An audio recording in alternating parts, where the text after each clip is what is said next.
Good evening. This is my favorite part of the evening and my least favorite part to interrupt all this great conversation.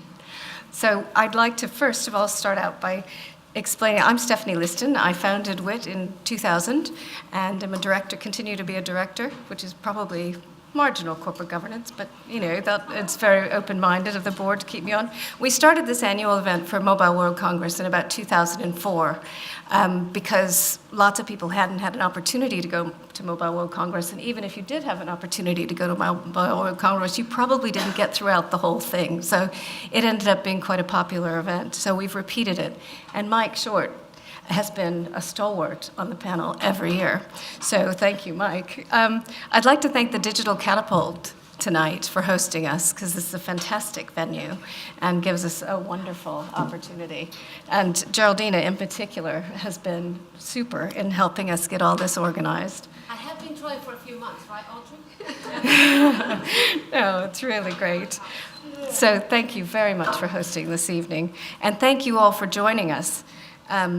Though we're fewer than Mobile World Congress, so instead of 109,000, we should be about 80, a bit short of that, I think. The group is equally broadly spread across the spectrum. So interestingly, we have a lot of senior telecoms professionals. We have regulators, bankers, accountants, the odd lawyer, economists, and journalists. So just as the GSMA was spread across a whole range of different bits of the industry, parts of the industry, so are we tonight. And I'm delighted that we can carry on that way. Now, the GSMA, I understand, is reducing the gender gap, and I think they've done a good job this year. There were 25,000 attendees that were female, 37% female keynote speakers, 27% conference speakers overall that were women. Our proportions this evening are slightly different. We have 80% female speakers and 90% female audience. So we're hoping to improve the Mobile World Congress of next year. So following Mobile World Congress 2019, which I wasn't able to attend, we're delighted to have this extremely interesting panel they're going to give you an idea, to share their perspectives from their interests, highlights of Mobile World Congress, and they were all at Mobile World Congress. Our speakers this evening are Geraldina, Iraheta, Business Development Director at the Digital Catapult, Louise, Lancaster, an industry veteran. We've just been comparing notes about meeting in 1996. She's now at the DCMS, working in 5G Testbeds, as well as being a barrier buster task force co-head. So we then have Kim Viljoen, who is at the GSMA and focusing on digital for development. And I'm looking forward to hearing her perspectives on the conference as well as your area of expertise. And Gilli, Coston, who's Senior VP for Sales in EMEA for Core Wireless, and she's interested in Internet of Things as well as M2M and other parts of the business. And Dr. Mike Short, having worn many hats, is now Chief Scientist for the Department of International Trade and a great supporter of women professionals. And he's joined our panel, as I mentioned, since the beginning. So I'd like to start off. Well, I should also inform the audience that this is being filmed. So, yeah, right there. He's been very helpful. So I've asked each of our panelists to briefly share their backgrounds, observation, and interests, as well as the highlights from Mobile World Congress. So, Geraldina, would you like to start off for us? Yes, great. Can everyone hear me? This is working? Great. So first of all, welcome to the Digital Catapult, especially for some of you that have never been here. Can I just do a poll about how many people have been here or heard about Digital Catapult before? Okay, not many. That's okay. I hope you don't mind the ones that do know about us. Let me just tell you a little bit about what we do and then where our interest takes us around MWC and some of the work that we've been doing there and some of the highlights that I was able to pick up. So the Digital Catapult's mission is really to help organizations of all sizes to adopt advanced digital technologies. Some of these digital technologies are future networks. That's IoT and 5G. And if you had the opportunity to go to our future networks facilities, you were able to see some of the demonstrations that we're showcasing. If you haven't yet, I encourage you after the panel discussion to go and visit that facility, because it does give you a really good oversight about some of the work that's being done around IoT in the UK, and also the work that we're doing in 5G in our sector test beds that we have. One of the projects that we've been working on that really shows some of the work that we do is 5G smart tourism in Bristol. This has been funded by DCMS, and one of the leading organizations is that West England Combined Authority, together with the University of Bristol, so working with academia. And we brought together a number of startups, one of them MetaVision, which we're showcasing some of the work there, Mofis, and Smartify, to develop use cases and give them the opportunity to access these facilities and being able to explore how do you use the technology? How do we bring those technology innovators? How do we bring the industry to understand what is possible with this technology? And this project allowed us to be able to showcase some of the use cases. And something that we're proud at the culmination of that project is a world first for the UK in 5G. So 2 weeks ago, we were able to here, together with other 2 locations, showcase a multi-location classical orchestra. So we had a pianist at King's College London, we had a violinist playing at University of Bristol, and we had a singer and a violinist here at the Digital Catapult. And they were all in tune, provided via our 5G connection of networks to enable that multi-location classical orchestra to perform. And that's a world first. And this is where we want to take the UK, to be able to explore what are the right use cases for industry in the UK. And one of the things that we've also done is around manufacturing. We've now have a working group with a number of industry players in the manufacturing space, with McLaren and JLR and Nissan, as well as Unilever and P&G, Thales and BAE Systems, because what they're saying is don't do a technology push for us.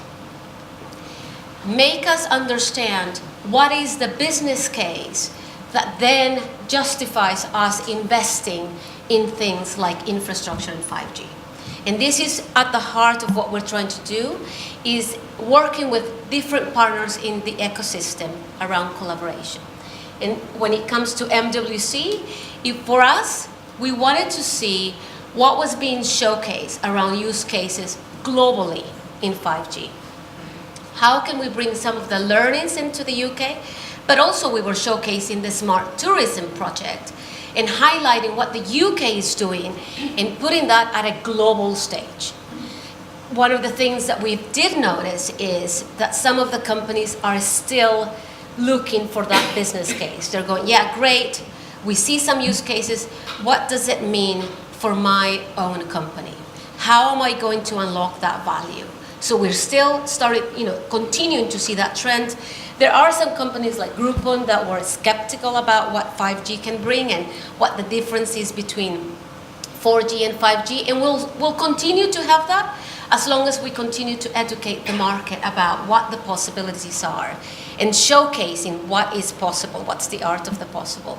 So for me, that's some of the takeaways around MWC and around the women space. I mean, I was talking to my colleague Claire about that when we were there.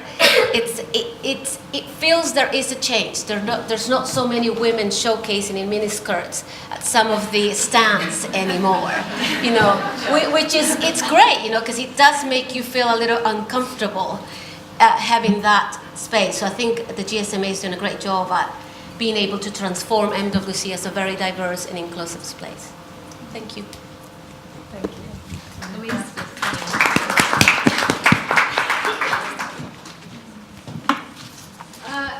Good evening, everyone. So I work in the Digital Infrastructure Directorate in DCMS, until recently known as the Telecoms Directorate, but there's a feeling now that telecoms is somehow an old-fashioned term, so we're digital infrastructure now, obviously including both fixed and mobile. We go to Mobile World Congress for a variety of reasons. One is to keep abreast of the technological developments and see all the new kit and so on. To promote UK trade and industry, which is primarily Mike's job, which he does very well. To promote the 5G Testbeds and Trials program that DCMS funds. And to learn what's going on in other countries, so we get to meet with other governments, other regulators, and sometimes city authorities and so on. So it's sort of fact-finding of what's going on elsewhere. So I thought I would show some photos that I took while I was there. Bear with me a second. So one of our 5G testbeds that we're funding is called Auto Air, and the testbed is at the Millbrook Proving Ground, which is a test track for racing cars where they test things. So they've built basically a network of small cells, and they are proving, providing gigabit worth of capacity to and from the car. So they'll have a McLaren supercar driving around the track, and obviously handover between cells is quite tricky at high speed. So they're proving doing that so they can send a 4K video live from the car. So we enjoyed having the McLaren at Mobile World Congress, and you can see the Auto Air, the small cell there, which is sort of manufactured and developed in this country by a company called Airspan. One of the other testbeds and trials that was there is called 5G Rural First, which is really one of the most exciting testbeds, I think, because it has so many use cases. So it has agri-tech use cases. It's got the BBC in there doing testing broadcast and unicast to try and prove or test how they can get universality of service when we're all listening to the radio on our headphones, and so they're testing, how they can live stream different content to different people. They're testing dynamic spectrum access, which is really interesting as we try and explore greater usage and greater efficiency of usage of spectrum. And they've promoted a funny little app, which I have on my phone, you can all have on your phones, called Me and Moo, which is in one of the farms taking part in the testbed. The cows all have a sensor around their collar, and so you go onto the app and you adopt a cow. I adopted the one that's got the same name as me, Louise. And you can kind of track your cow and get a herd together, and I don't know, it's a bit like a game, like a Candy Crush thing. I haven't used it that much yet, but so that's fun.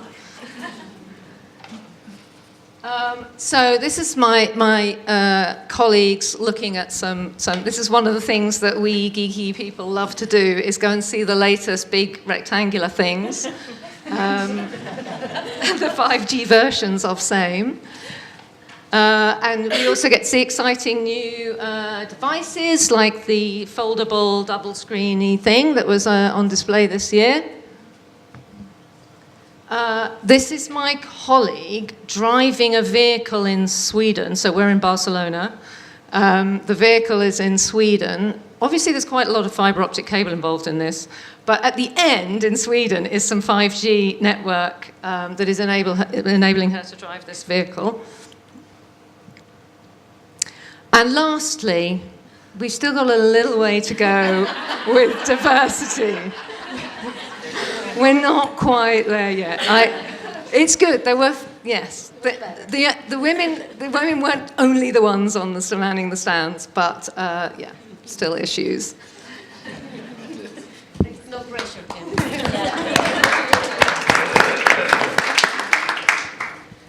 Right, so I wasn't going to segue into gender, but maybe I should. I'll wait. So maybe if I can just share a bit on the work I've been engaging in over the last couple of years, and it will give you a bit of an idea of why I highlight the things I do about MWC. So I've worked for GSMA in the digital health space over the last 6 years, but more recently I've been looking at climate and the role of digital to actually reduce CO2 emissions and greater climate resilience and so forth, and then also in the area of driving greater inclusion of PWDs or persons with disabilities, and the role that mobile in particular can play in achieving that. So while I too get really excited about a lot of these things when I walk around MWC and female AI robots with a cracking sense of humor, I think I have a special pair of goggles that helps me identify not just what's cool, but what the industry is doing that's really good. And so I think I'll start right at the beginning. So Mats, our Director General, in his keynote announced the industry's commitment towards achieving a carbon neutral industry by 2050. And I can assure you that since that announcement, there's been a flurry of activity in the GSMA. Everything is climate now. But yeah, so there's a lot of mobilization around that amongst our members specifically. So that's quite exciting. And then on the gender topic, so I will say that, so while the sort of female attendance rates hasn't changed much from last year to this year, so 23% this year, I think. The actual female speakers or keynotes in particular has gone up by 18 percentage points over the last 2 years that we've been measuring it. So, although sometimes it might not feel like there's transition happening, there definitely is, and I'm hoping that we can continue with that momentum. And I can definitely attest to the fact that you don't feel like you stand out as much at MWC anymore, so that's quite exciting. And I think more importantly for me is that our Connected Women team actually released their 2019 Gender Gap Report.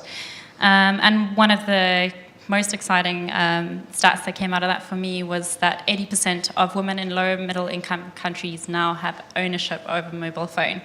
So while this sounds really great, I think it's important to note that firstly, there's a 10% gender gap in mobile phone ownership, and then also that there's still over 400 million women in these regions that are unconnected.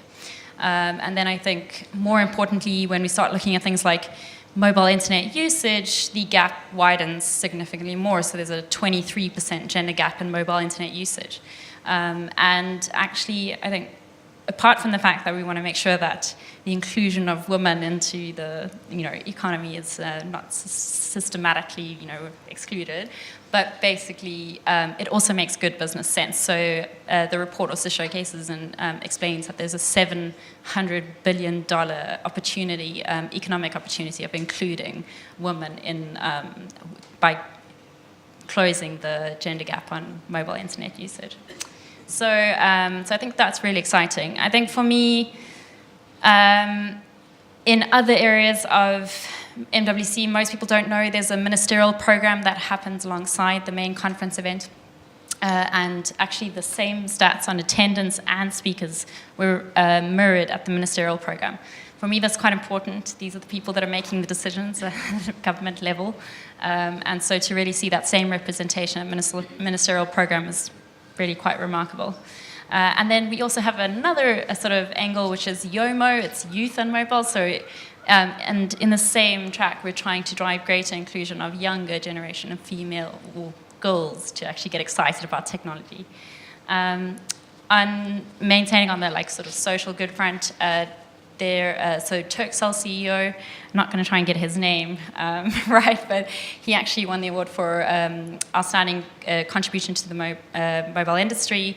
And obviously, among many things that Turkcell is doing that are quite phenomenal, it's mostly their work amongst empowering and driving inclusion of refugees and persons with disabilities that was most notable in their achievements to date.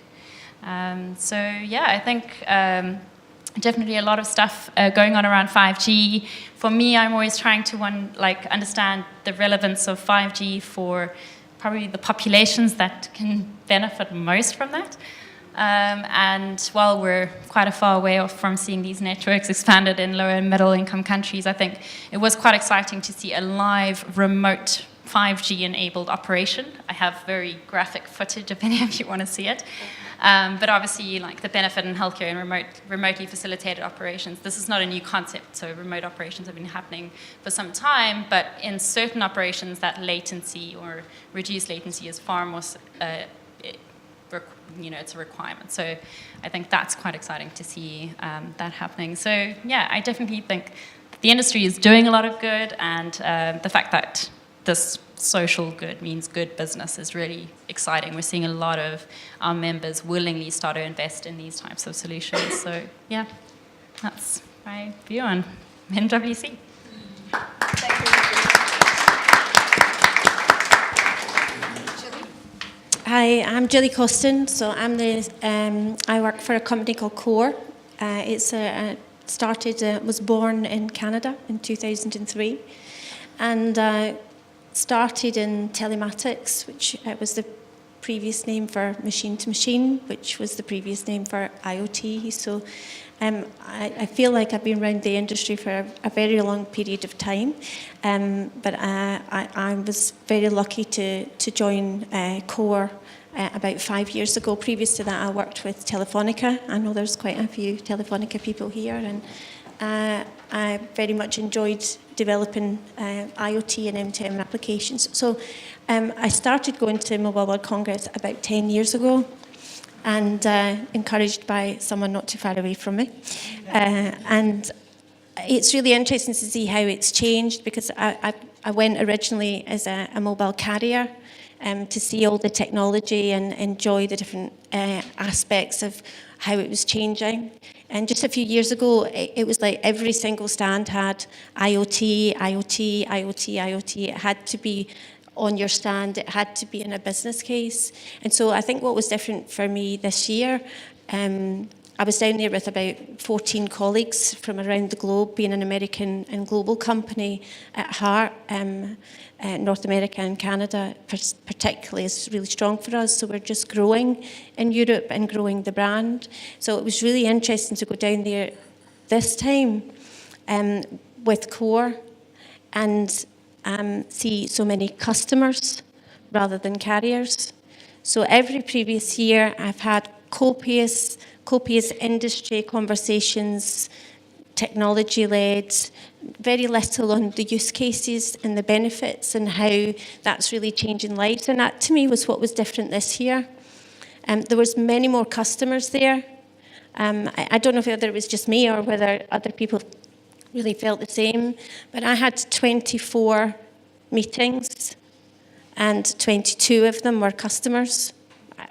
And I came away with 12 really important opportunities. And I've never gone to Mobile World Congress for that. I've always gone for the technology. I actually saw nothing of the show. I saw nothing. And it was absolutely brilliant, because I came away with a fantastic pipeline. We actually, even one of the IoT event on the Sunday, I won't mention their name because we managed to get into an RFI, and they'd closed it. So it was amazing. I managed to pick up 2 RFIs when I was out there. And if you know anything about me, I'm all about sales, so it was absolutely fantastic. And not something you'd expect. We spend a lot of money, and we're quite a small company. We're only 500 people globally in 5 continents. But to go down there, it's a lot out of the European budget, even though it's a global event, but we won't go there.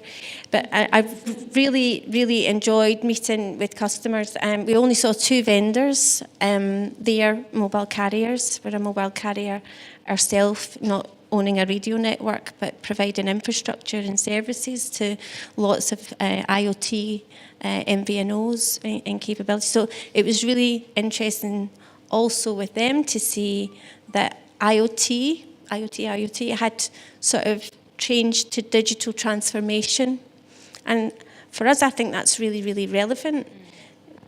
Because I think you're always waiting for that point in IoT where it just kind of, the words IoT just disappear and it becomes kind of mainstream.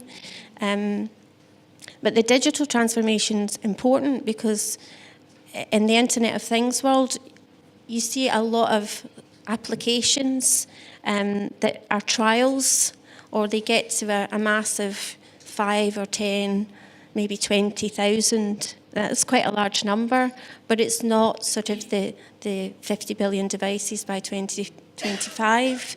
So you're kind of always thinking about that. And the digital transformation, to me, was a real tipping point because there was more companies down there talking to telcos about how they could transform their business, which really means real transformation. The GSMA has been a big part of CORE, and I was really, really pleased that our Chief Marketing Officer, Sue Hollop, was sitting on a panel which was mainly men, but Sue did a really, really good job. And she'd been down, she wasn't from the mobile industry, she came into the mobile industry 2 years ago, and she met with the GSMA because we're a member of the GSMA when she was over visiting Europe. And the team encouraged her to think about the United Nations Sustainable Development Goals. And she convinced our board, even though we're quite a small company, to sign up to 3 of the 17 development goals. So to hear Sue on stage with all, it was quite an African nation, they are talking about sustainability. And we're very early on in the journey. I was very lucky working for O2 in the time when the Think Big campaign was going, and that was a real, that you feel like you're really making change. So although I went down there and I sat in a meeting room for 4 days, and it happened to be something really interesting. I'll plug for UKTI, because actually CORE, for the last 4 years, I think, has been able to go down and have lots of meetings because we've been able to get really good help from UKTI on meeting rooms. So we always have meeting rooms, and the facilities were absolutely first class this year. They were really brilliant because there was a little garden with coffee, and you could, even though the meeting rooms were busy, you could just go and meet. And it's always a pleasure when you can sit down at Mobile World Congress. The weather played along this. Yeah, the weather was a big difference, wasn't it, this year? It was nice to have some sun. But you always go not wanting to wear your high heels, right? But having to, because you just can't wear flats. I did not have sore feet because I sat in a meeting room for 4 days. So it was really, really good. I can't think of anything else, actually, other than, I think digital transformation is really important, and Internet of Things is still really, really relevant. But I think for next year, for 2020, I really like the fact that the balance is gradual, and the change in gender is gradual, because it's great to go to conferences and not have to queue for the toilets. I think the boys definitely have a harder job because they have to queue. Always a positive, right? Thank you very much.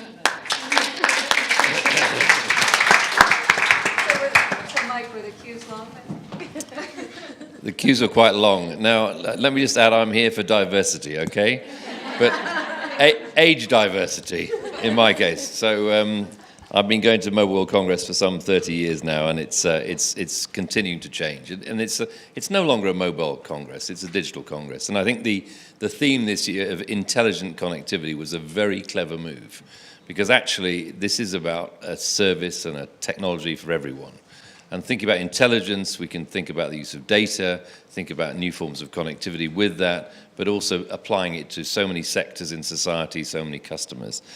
So I was there as Chief Scientific Advisor for the Department of International Trade, formerly known as UKTI, and we had 160 or so British companies there, and I was very proud that we were the 3rd largest delegation after the Spanish. Well, it's their country anyway. There are a fair number of Americans, no offense to the Americans, but actually to be the 3rd largest country delegation was great. And I think we had on our stand all sorts of meeting facilities, but we counted some 600 or so, wasn't it, Carly? 600 or so meetings that we had on the stand. A video wall which was available to show different UK technologies on display. We had Minister Baroness Fairhead with us for a day and a half.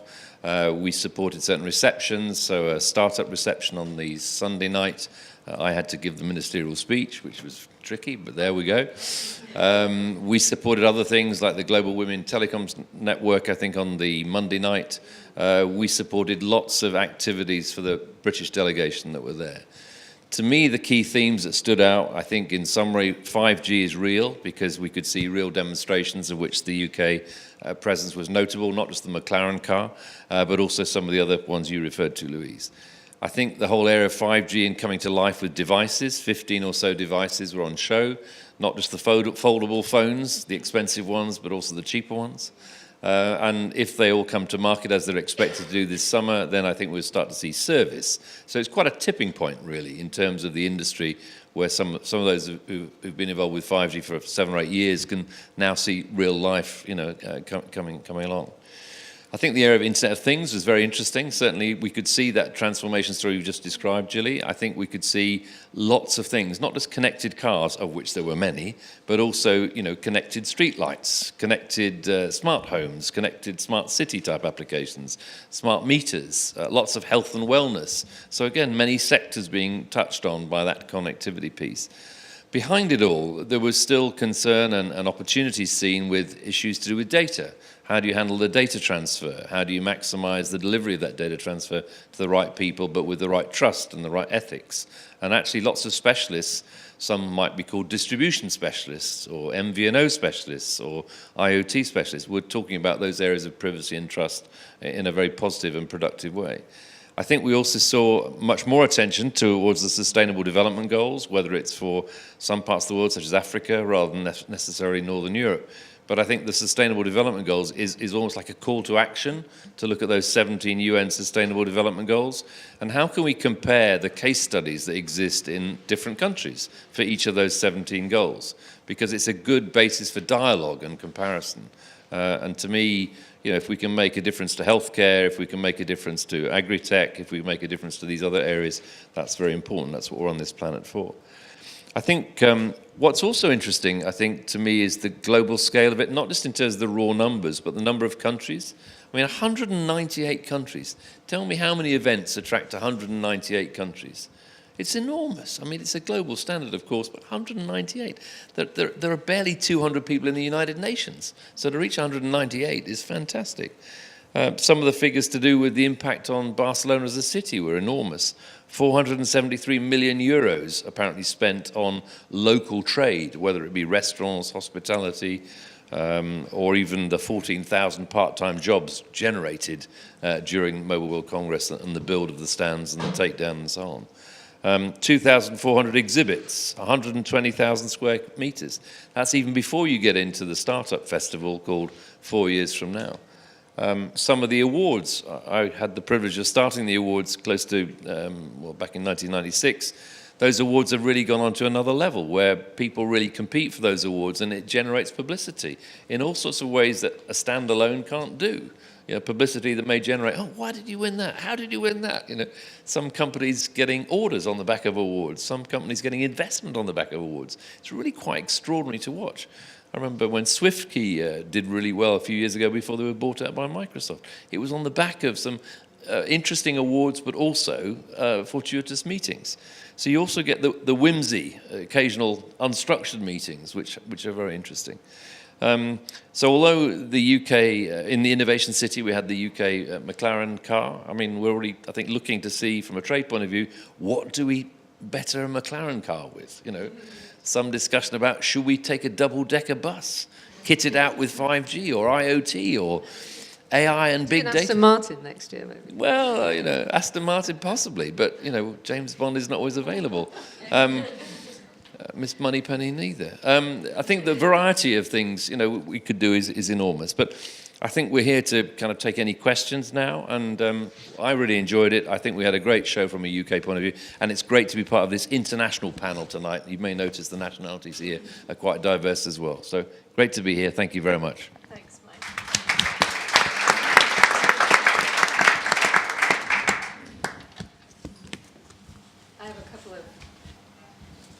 I have a couple of questions for the panel, and one in particular. As a technology has enormous potential benefits, which we've heard a lot about this evening, but it also has possible sinister use cases. And I wonder to what extent that was covered at all in the show, or in the cybersecurity context. Is that something that came up, was addressed? I think the vendors were at pains to talk about, for example, how security is built into the 5G technology. But Well, I agree with Louise. but I'd also say public safety came up much more significantly, how 5G can be used as a force for good, how mobile communications can help with international rescue, how we can actually link mobile and drones together to actually support the delivery of, perhaps blood banks or maybe some food. So I think actually I heard more about the public safety issues than cybersecurity. If you're referring to key vendors who are from certain countries, well, I think at the end of the day, we need to find resilient ways of building networks that work, and that requires a choice of suppliers from a global supply chain. It cannot be predetermined by one supplier. We need a global supply chain. Questions from the floor? We have a very interesting box that moves around the room. Yes. You're in charge of the box. Okay. Are there questions?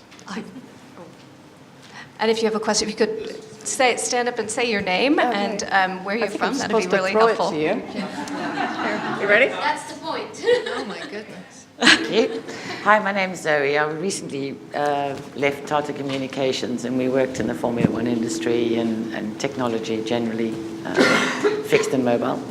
My question was, judging by the conversation I've heard tonight, is the theme of the Mobile World Congress mostly motorsport and healthcare? Was there any other that featured quite strongly? I think what they call Industry 4.0 features pretty strongly. So quite a few use cases for example, providing connectivity in situations where it's hazardous for humans. Or providing connectivity down a diamond mine, for example, and being able to remotely operate vehicles in hazardous environments, but also all of the other gazillion benefits of potentially for Industry 4.0. So I think that's possibly an even stronger theme. So I'd add that there's always an element of sort of gaming and entertainment. A huge component of MWC typically is, if you walk around, it feels like you're a bit in a games arcade of sorts. But I think specifically with reference to 5G, so there's very few sort of customer value-based use cases of 5G. And obviously, mobile operators typically like to understand what the business case is going to be from the customer-facing angle. And gaming, 5G-enabled gaming presents a huge value add to gamers. So I think that was definitely something that was coming through quite strongly from the 5G angle. Yeah. One of the things that it was visible is that the shift of 5G, it doesn't just enable consumer products like in the entertainment. It's got a lot of value to provide to enterprise, to smart factories, in warehousing, in fishing, as well as rural areas. I think you're starting to see that shift happen in the number of use cases that were showcased. And maybe just to add to that, I think, just sort of walking in and out of the show, seeing there was more artificial intelligence, augmented reality being particularly used in the industrial use cases, so being able to wear glasses for training, for parts, and therefore being able to do things more quickly on the production line if something goes down. We're seeing more of that. I think there's also perhaps more in in collaboration between different organisations. There's a lot more partnering. Maybe the previous year was more just talking about it, whereas there's sort of more, it felt more organised and, layered between communications, the applications, the services, and the use cases actually with real deployments.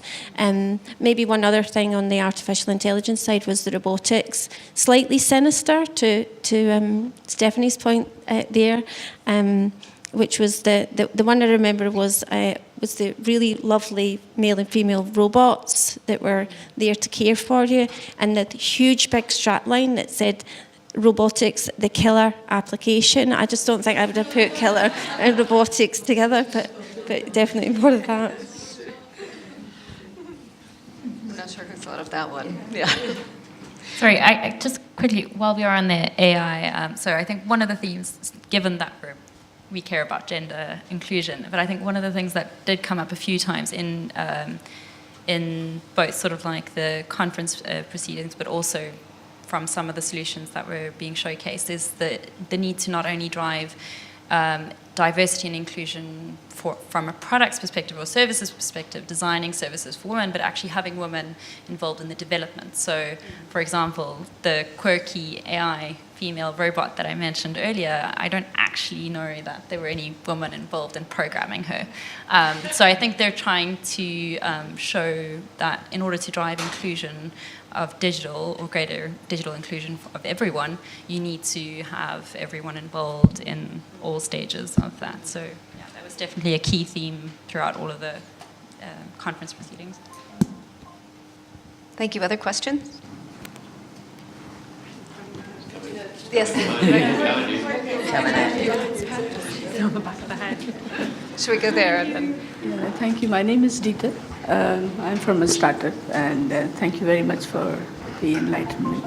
I have a few questions, very fundamental, two questions, of course. One is a bit funny, but let me take the first one. That we've been talking about 5G in GSMA, MCWA for a while now, I think 3 years now. So this being a year very much into the game, what was your feel as to when the real commercialization of 5G would be on the horizon? Because we are still not yet seeing mass-scale deployments, or there are apprehensions about regulation, about security and things of that kind. So what was the pick from the MCWA that when is it that we would really see 5G, not just in racing tracks, but with the people having phones and using them? That was first part of my question.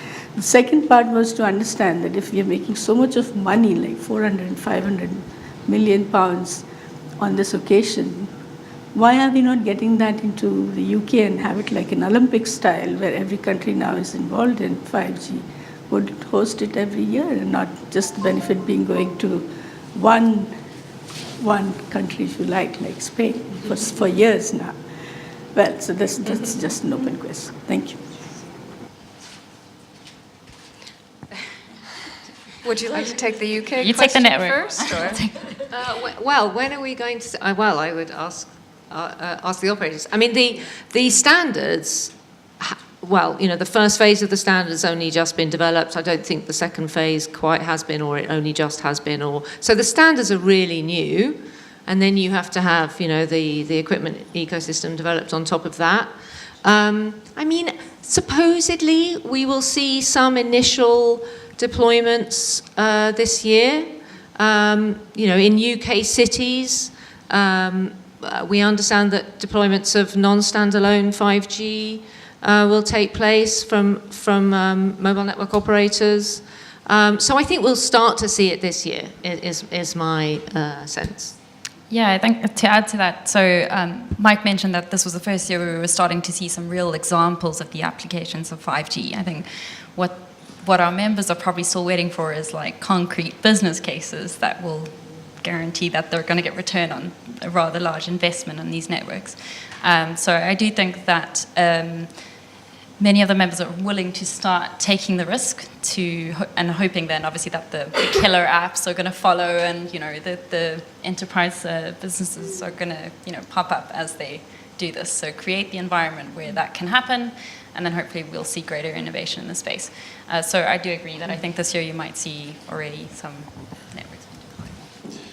I agree with that, but I will also say that there are some key enablers that go beyond the networks and standards. For example, the need for spectrum in some countries has not yet been fully released.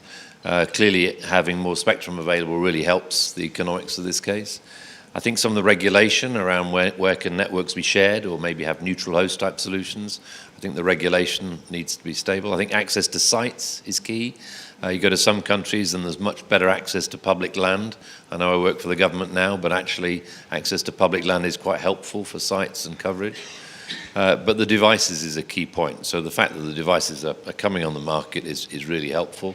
We won't see a single track approach in every country where it's all installed overnight.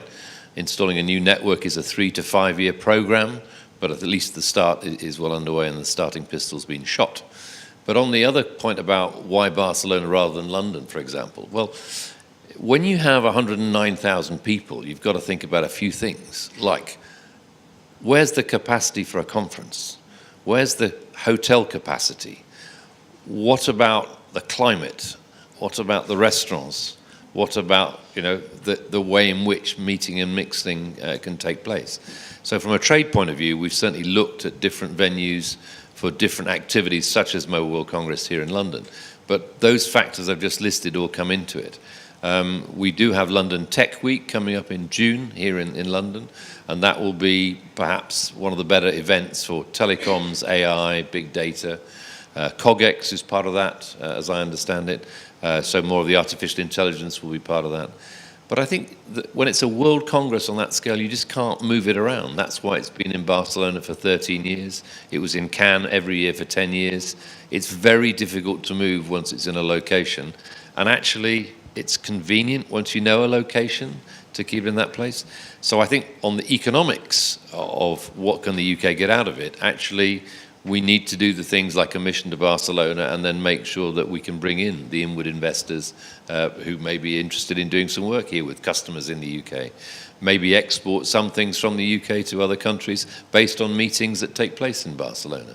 So the event itself is not the whole journey, it's just a staging post once a year on a large scale. But London has its challenges when it comes to hotels, rooms, conferences, travel. I think what Mark actually should be saying is until London starts to serve tapas like Barcelona does, it's not shifting. But I think definitely to the point of it having been there now for so long, I mean, I've never felt more like a sheep than when I'm being directed towards Via Gran Via. Like, the entire city is just, you know, it completely stops. And it would just have to be a mini Olympics, wouldn't it? Yeah, Remember it what really London would. was like in 2010 with those Yeah. people greeting you at the station and sort of showing you the way. That's what it's like in Barcelona. So you would have to Every year, put yeah. that Olympic-style infrastructure in every year. Yeah. Did that answer your question? Yes. Okay. Did I see another? There was another. Yes, Annette Nabavi. Do you want to? Annette Nabavi, I'm not quite sure what I'm supposed to do with this box, but I'll speak loudly anyway. I wanted to find out from the panel whether Google and Facebook were both at the show in presence, and if so, what they were talking about, because they affect our lives an awful lot, and I'd quite like to know where they fit into the ecosystem you've been talking about. Good question. Well, I think it's known that Google had a stand and Facebook didn't. Both were present. Google tend to have a larger presence there because of their backing for Android and some other Alphabet-type subsidiaries. There were clearly some significant speakers from Google on the main stage, and perhaps not Facebook this year. I think, though, the more broad point is that the internet is part of this whole intelligent connectivity space. And the internet and the web being 30 years old last month, has been a part of the event for quite some time. So you see a lot of web-based innovation, applications innovation, internet-orientated activity, because it's part of the same ecosystem. And it's not just Google and Facebook. There are many other players who are there. I guess also on Google and Facebook, you know, we all feel that they're really part of our lives, and, you know, you just cannot go on the internet without going into Google and looking at their services. But I didn't feel it was as prominent at MWC, because there was a variety of other types of industries now presenting more diversity in the type of companies that were taking part in panels and being keynote speakers. And even the mobile operators weren't the key ones. I remember last year having the CEO of China Mobile speaking in Mandarin to an audience there, and everybody's kind of going, "Oh, great, okay. I have no clue what he's saying, but I'm sure it's a good speech." And this year, that did not happen. So, that presence of the mobile operators, I didn't feel it was that strong, either of Google or Facebook. I would just say, I think it's tied again into this idea of digital transformation. I think even the mobile operators know it's not just about mobile anymore, and it's about the broader ecosystem. And so, yeah, I think it's the Mobile World Congress, but it's certainly much broader now. I think there was a question here. We'll see how you can throw the brick over that No, I direction. can't throw. You might have to do a passing exercise. It's a brilliant idea. Hi, Heli Frosters from Ofcom. Quite a few of you mentioned digital transformation, and you, Geraldina, mentioned that the way we should do this with businesses is not as a technology push, but rather engage with businesses in the kind of language that they know and that appeals to them. I was interested to know of the other panelists, what ways should we use when we're trying to get the message to the businesses and enterprise to get more involved? I mean, Ofcom as well, we need to know the requirements so that we can manage the spectrum in a way that kind of captures all these use cases. So just any views on what has been successful? Or you had many meetings, so I guess you had. Yeah, I think it was much more. There was much more visual ways to see it. Technology is sometimes quite difficult to sort of showcase, so there was a lot more, and we've seen it. If you took the tour around the labs earlier on, finding ways to make it visual and engage people in it. I think there was a lot more interactivity and being able to look, play, feel, rather than just stands with words on them and people standing there. So I think visual and kind of kinesthetic in engaging people physically and things. I know that, and obviously my thinking was around IoT. So one of the ways that we've found very successful is being involved in the IoT and M2M Council. So there are absolutely tens of thousands of early adopters and just loads of use cases, failed use cases as well, because they're just as important as what we are learning, as much as what actually is working. So there's lots of use cases on the IMC, the IoT and M2M Council website, which lots of individual companies contribute. So I think things like that really help. I certainly share your sort of concern. I think one of the trickiest things with 5G is that the use cases are sort of obvious to or the potential is obvious to many of us in the industry, but the potential users aren't really aware and don't know what they might do. So, as one of the main reasons for the 5G Testbeds and Trials program is to try and demonstrate what could be done. We set up an organisation called UK 5G to try and encourage, to create a forum for people to come and share experiences and to introduce people to each other, a bit like they're doing here at Digital Catapult, to sort of grow that ecosystem and stimulate the demand. Because as you were saying, the industry as it's structured today mainly understands today's use cases and today's consumers, and they don't yet see the case for investment based on potential use cases that may or may not emerge. So we're just trying to create as many environments as possible where people can explore the potential. And then hopefully, you'll start to get gradual take-up. But one thing we're very conscious of is that there may be space for specialist service providers, the same as you get, for example, in the internet. Broadband is the word I was looking for. For the enterprise space with broadband services, you get specialist service providers, systems integrators, and so on. And you may need a sort of a new breed of service provider to emerge, both on the consumer enterprise side and potentially even in the sort of infrastructure space. So a little bit of sort of market evolution may be helpful. Just trying to make it more complicated for the regulator. In terms of who Can you're I gonna regulate what. just say I think there is a case for deregulation here. So I think the understanding and the trials and the learnings are very important for the trials. But I think after a while you start to say, when can deregulation play?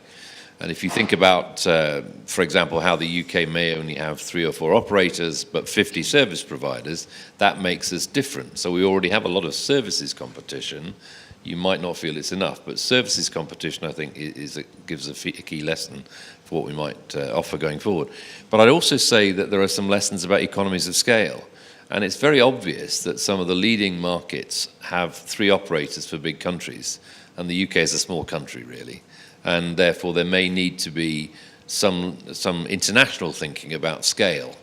What is the right size of an operator? When is network sharing more appropriate? Certainly not doing some special spectrum arrangements which are very different in the UK compared to anywhere else, because investors will vote with their feet. Investors will choose where to invest, where the license conditions are appropriate. And if they see something which becomes UK-centric or odd, they may not invest in the UK. I'd also say that extends to license conditions. So duration of licenses, I think, is relevant in this area. Investor confidence will probably be higher with the right license conditions on duration as well. So my general point would be, we've got the lessons on the use case side because of the experimentation, but I think we need to make sure we stay very close to what's happening internationally on spectrum and license conditions. But equally, trying to make spectrum access as egalitarian as possible and to put it into the hands of users and potentially, new types of service provider. I don't mind some of that experimentation, but I think actually we've got to be quite careful when we look at the economics of that. It can be done through third parties, maybe sub-licensing, or maybe... Ofcom have proposed some innovative... I've seen some of that, yeah. Well, I think I just want to add one point. One of the focuses for us, in addition to collaboration, is exploring and pushing disruption. Right? We embrace it and look at what does 5G enable in new business models, in new ways of working, in new ways that we can provide access to these networks that are not our traditional ones. And I think that there is an also piece there that, how do we break those models and how do we explore new ones? And, this is also at the heart of what we're trying to do. But if I could just describe that differently, I would say taking a pro-investment, pro-innovation approach is good, but not excessively working against international standards or international approaches.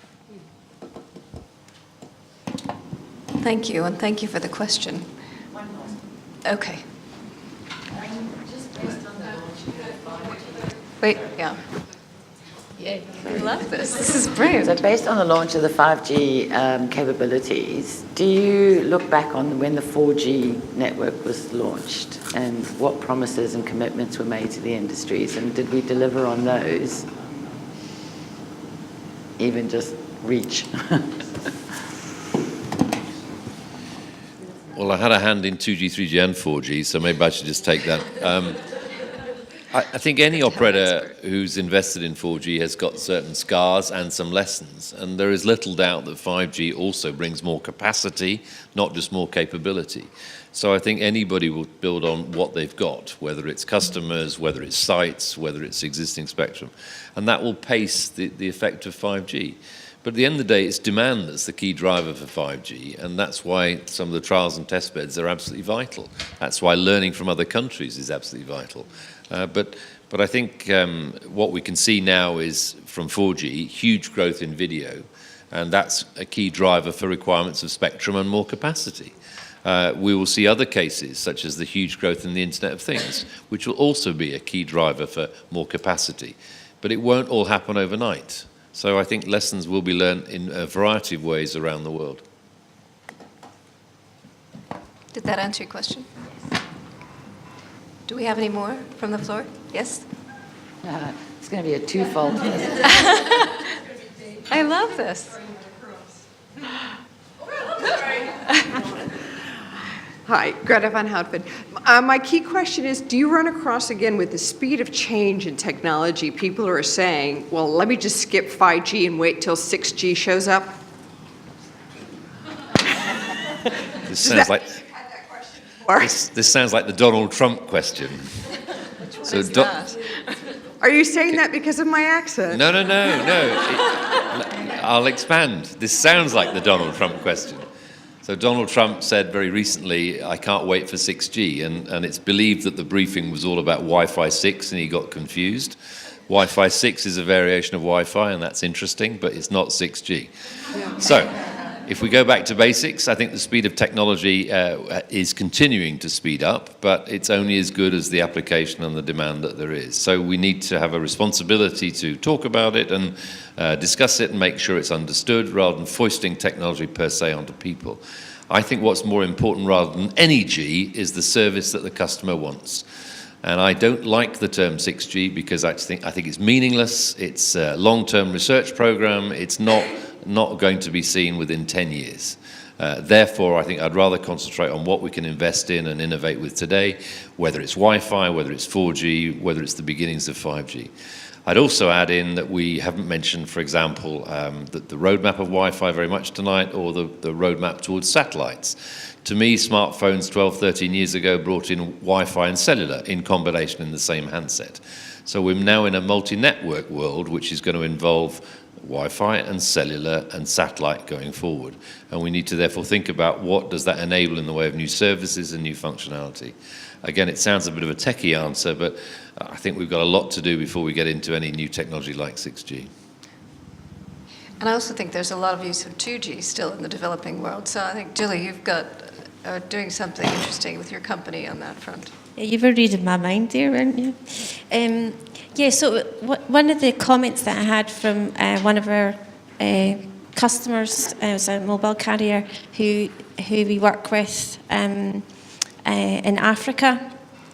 And I had a really interesting meeting with him, and he said to me, you know, everybody's talking about 5G, and I just want to know how we're going to keep 2G going. And from an IoT perspective, there's millions and millions and millions of devices connected to the 2G network. And there's loads of services companies that are really, really worried because there's a massive polarization between low power and the mobile networks have invested and are investing in low power, whether it's narrowband IoT or Cat-M. And we've seen lots of RFPs come out from the product end of very, very large global brand names for electronics that are trying to work out what their product roadmap looks like. And they're really confused because globally it's different. 2G shut down in North America. It's shutting down in Australia, but it's still really relevant in Europe. 3G is still available. 3G is not available and it's going to be shutting down quickly in Europe. So it's very, very confusing for them. So, but interestingly enough, the application that we provide in Africa is based on SMS, and it's actually servicing youth. It happens to be mainly male, and it's football. It's football related. It came out of Africa in the World Cup. 18 different operating companies. And it's an entire currency. It's a massive thing based on quizzes using SMS services. It's really engaging young men, and we're expanding that into other services like agriculture. So those were the kind of things in terms of 2G is still really, really relevant, but a confusing landscape for some service providers. Yeah, so I definitely think so. Comment that might make earlier that whilst we got to see really cool foldable phones, there were some really nice announcements of smart feature phones, which obviously then opens up a new range of functions that can be used on just 2G, 3G networks.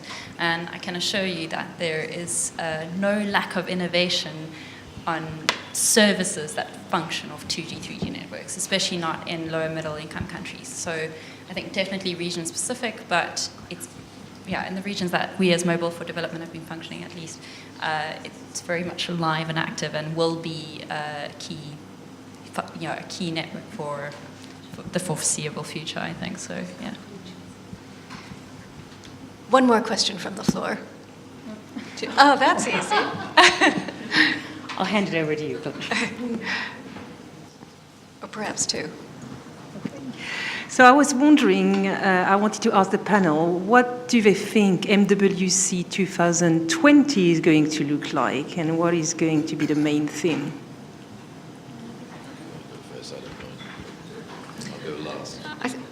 I think what I would like to see, to our conversation earlier about drawing out. Absolutely. Well, drawing out the users and the use cases, I would like to see a UK-based industry user demoing what they've been doing, or more than one, and I'd like to see the next phase of our program, so maybe our big urban connected community program in the West Midlands being ready to show something.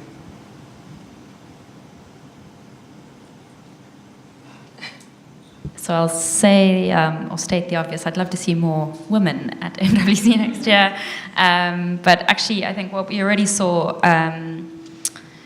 starting to happen this year was the sort of shared learning between emerging markets and, or rather, replication or sharing of models that are working and are relevant for emerging markets that are now becoming increasingly more relevant to service sort of underserved populations in developed markets. So I think a lot more of that cross-regional shared learning, or yeah, I think that's something that I'd love to see more of the next MWC.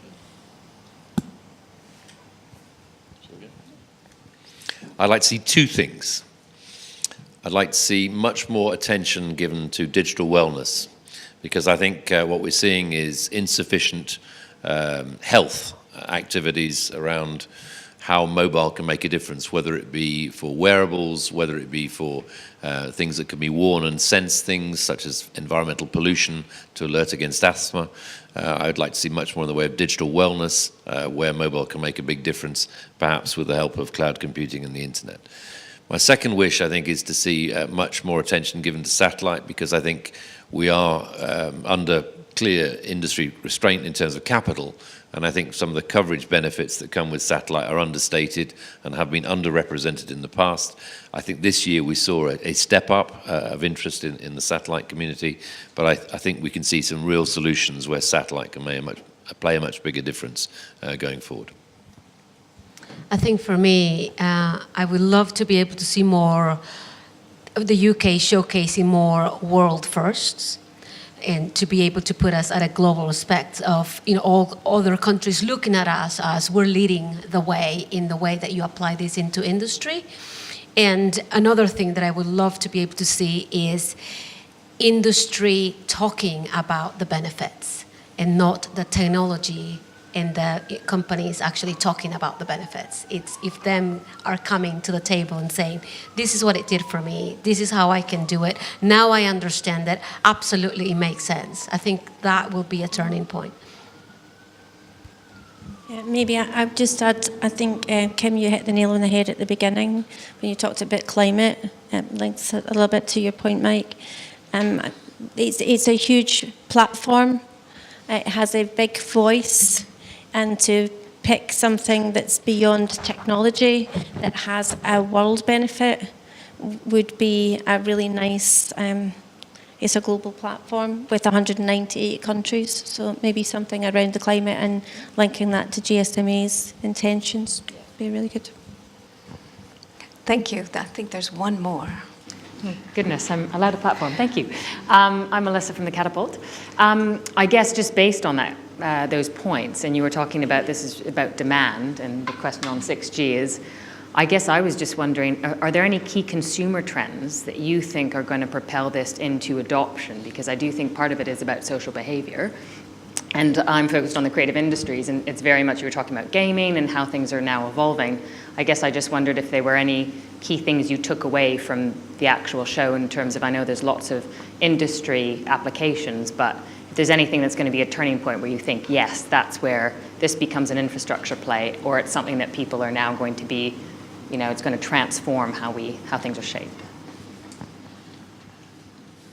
I'd like to mark next year 20 years of the camera phone. And I would hope that we could go back 20 years to say, why did they put a camera inside a mobile phone? And when you think of the impact the mobile camera phones had over 20 years, it's been phenomenal. I mean, where would selfies be? Where would social media be? Where would loss adjusters be? Where would people who need to share videos for all sorts of purposes be? I mean, it's been phenomenal. I'm not sure Mike thinks it's a good thing. Well, I remember when I was shocked when I first saw them, but I think actually we sometimes need to go back a bit rather than just jump forward. And I think the point of me saying that is I find it quite difficult to predict of one new consumer thing. I think they kind of creep up and surprise us, and I think the mobile camera phone was one example which crept up us and surprised us. And SMS was another. Some time ago.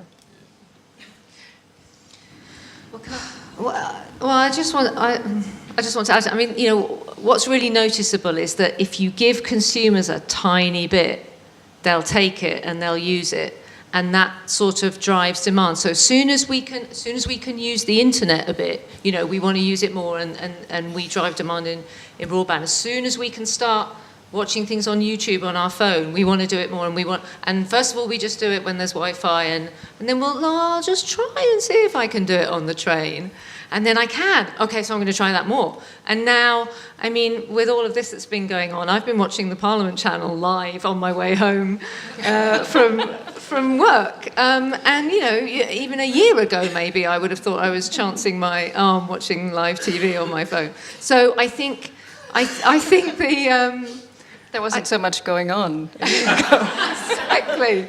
Need drives demand. Yeah, I think, you know, it's stating the obvious, but, you know, maybe gaming, maybe if we start seeing these VR headsets, which obviously look a bit weird, when we start seeing those turn into glasses, which I know that those guys down at Digital Catapult in Brighton, you know, that's the kind of the future evolution of those things, is that they're more wearable. You know, I can see my son buying one of those and doing, you know, VR type stuff. And I think AR, although it's less consumer and perhaps more enterprise, I think, you know, putting on a pair of glasses and knowing how to fix a thing, you know, could be a huge drive. It could become completely normalized in that way that Google Glass was a thing and then it wasn't a thing, but it'll probably become a thing again. Thank you. Sorry, I'll just quickly add. So I think, Mike, you mentioned earlier about you know, the power of data, and as we get smarter about how we use the data, I think one of the things, so I can give you a very simple example of a product that was launched in Kenya.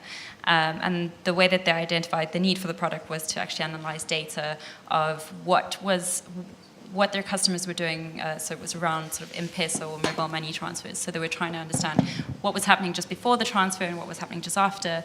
And they realized that there was a lot of communication over WhatsApp or SMS prior to a transaction taking place and then afterwards. So people were obviously wanting to say, I need money, and hey, I got money, you know.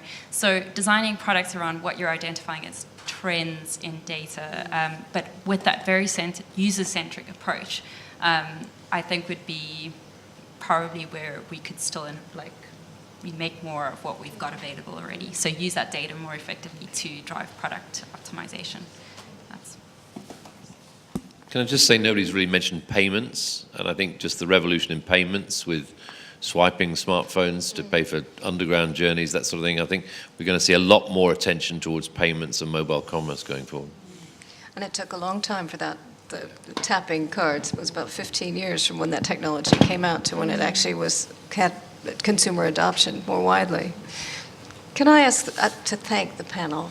You've done a brilliant job, I think. I certainly learned a lot about what happened at Mobile World Congress, not having been there, and I hope the audience here did too. And so can we just thank